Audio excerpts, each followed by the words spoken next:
Let's cut through the suspense. The game I am talking about is none other than the legendary FIFA Street 2, released all the way back in 2006. I still remember those times fondly when I would be lying on the top of my bunk bed with my newly purchased PSP, playing games without a worry in the world. This game is one of the standouts from that generation because not only did it revolutionize the football gaming scene back then, but also had a profound effect on a lot of kids like me who would spend countless hours in the park trying to pull off a skill they did in the game. Let's take a quick walk down the history lane first. Surprisingly, this game was not well received, with the major issue being the unbiased nature of the game towards attacking, and defending usually felt like an afterthought. But this didn't stop me from spending countless hours busting game breakers and trying to get now legends like Ronaldinho and Beckham into my team. This was Ultimate Team before Ultimate Team. FIFA Street 2 didn't follow the rules of a conventional football game, and that's exactly why it's a cult favorite. Now you must be wondering, why am I talking about a 2-decade-old game in 2025?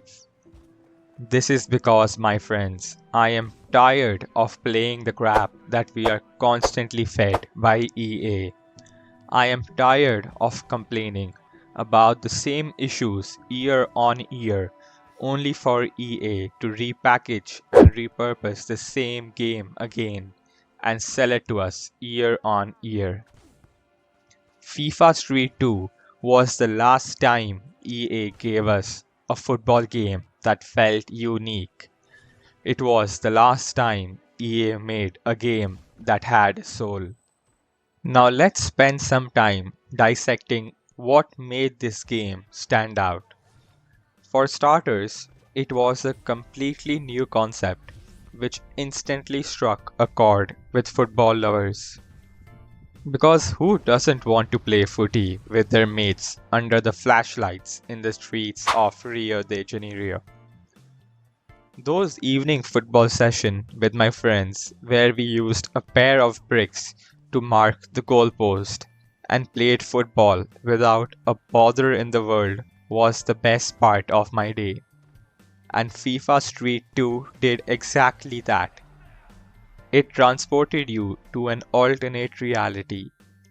The game had 10 different locations to choose from, each having its own unique environment, which further added to the immersion of the experience. Hell, they even took out time to add a cow in the streets of Cameroon. Visually, the game had an arcadey soul, gritty, colorful, and exaggerated, but in the best way possible.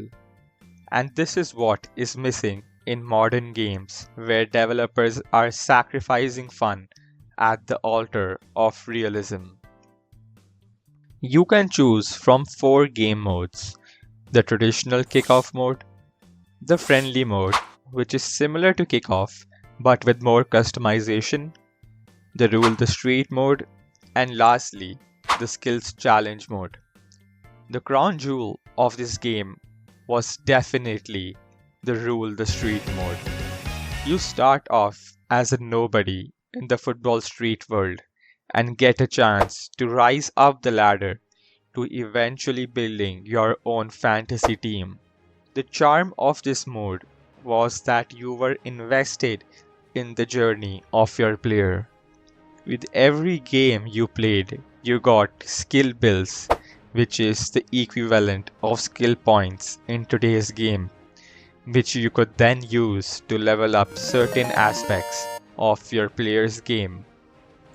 This game mode was rooted in reality, as your player would learn new skill moves the further you progressed in your journey, which made the grind a lot more fun. This was your story. The game had a simple yet effective progression system. You would start off as a random name on the streets, and the more you leveled up your player, the faster you would unlock the next level, that is the team captain, where you would now get the option to customize your squad. The next step in the progression was to become the champions of street football, known as the Underground, where you would get a chance to stake your claim as the best team on the streets. The last level fulfills your fantasy of going from rags to riches by becoming an international player and sharing the turf with your idols. While all this was fun, but what set the game apart was the gameplay. It did such a perfect job of immersing you in the match. You could flick the ball off the wall as a disguised pass to your teammates, effectively using the environment to your advantage. You could chain multiple skill moves together, which could further be combined with a very intricate juggling system to terrorize your opponents. You were not just playing to win, but you were playing to express. This isn't where the fun ends. Every move you do adds to a skill counter on the top, which when full allows you to unleash the game breaker, which is better explained by watching this short clip.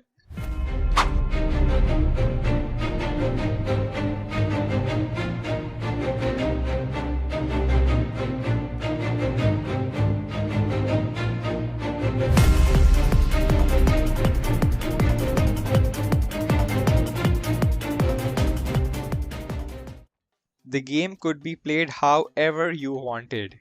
You could press the triangle button for a random skill move, or use the right stick combined with the left trigger button to pull out any skill move known to mankind. Yeah, that's how detailed the game was.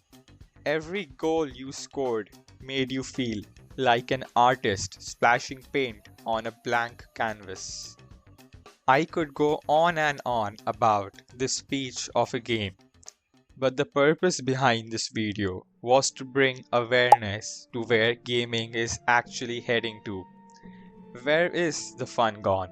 What should have been a successful franchise has now been reduced to an irrelevant game mode in a money-making machine called Ultimate Team.